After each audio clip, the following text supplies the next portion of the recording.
With Sonny. I think everyone in the group would say how good of a person Sonny is, how inclusive he is. He talks to all the different members of the group.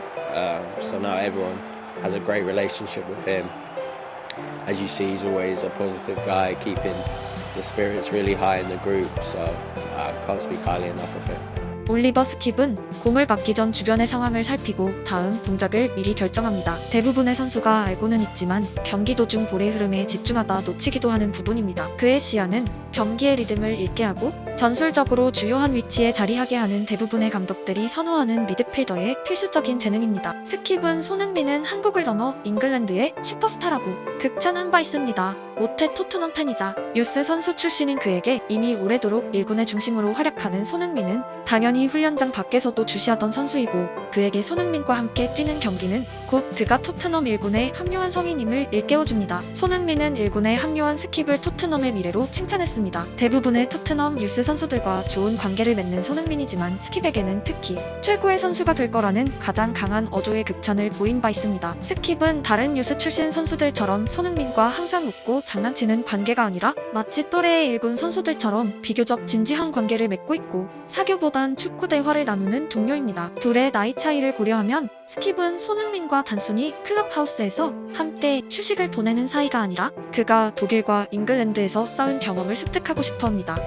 콘테를 통해서도 토트넘 최고의 선수가 될 거란 극찬을 받은 그는 어쩌면 토트넘의 선수가 될 운명을 타고난 아이입니다. 스킵은 북부 런던 인근 마을에서 2000년 9월 16일에 태어났고 사랑스런 형과 여동생이 있습니다. 어린 스킵이 만난 첫 번째 취미는 바로 축구선수의 카드를 수집하는 것이었습니다. 특히 그는 토트넘의 모든 선수 카드를 자신의 컬렉션에 포함시키고 싶었습니다.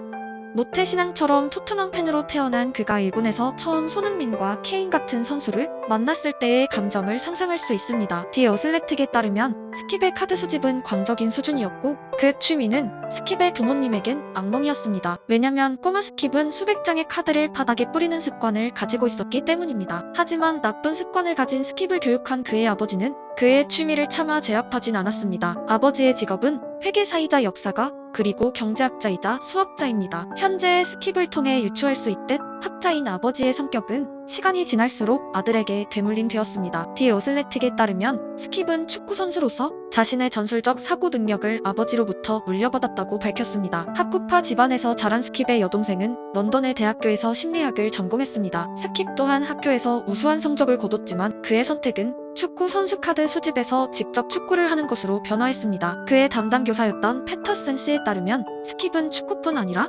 럭비, 테니스, 다트, 크리켓 등 다방면의 스포츠를 지능적으로 플레이했고 그가 어떤 종목을 선택했든 성공했을 것이라 강하게 믿고 있습니다. 스킵의 재능은 광속으로 토트넘의 관계자에게 전해졌고 어린 나이에 토트넘 아카데미에 입단합니다. 그리고 부모는 집과 멀리 떨어진 아카데미의 환경을 고려해 어린 아들을 클럽 근처의 가정에 호스트로 머물도록 허락합니다. 어린 나이 집을 떠난 스킵의 여행은 비로소 토트넘 1군 무대까지 닿게 됩니다. 토트넘의 유니폼을 입은 선수들이 있는 훈련장에 자신이 같은 옷을 입고 합류한 사실은 그에겐 꿈 같은 상상의 실현이었고 그가 몇 년을 주시한 케인, 에릭센, 손흥민도 팀에 여전히 남아있었습니다. 완벽해 보이는 스킵에겐 스스로 생각하는 하나의 벽이 있었습니다. 그는 유독 수줍음을 타는 성격이고 대부분의 프로 선수들은 의사표현에 적극적인 경우가 많습니다. 손흥민 관련 인터뷰에서 자주 언급하는 그의 성격, 특히 손흥민을 항상 미소를 짓고 모든 사람의 기분을 좋게 만드는 에너지가 넘치는 사람이라고 말한 부분은 그가 선수 이전에 한 명의 사람으로서 추구하는 지향점을 알 수 있게 합니다. 스킵은 다른 선수에 대해 말할 때는 축구와 관련된 이야기를 하지만 유독 손흥민을 말할 때는 꼭 그의 성격에 대해 전하고 있습니다.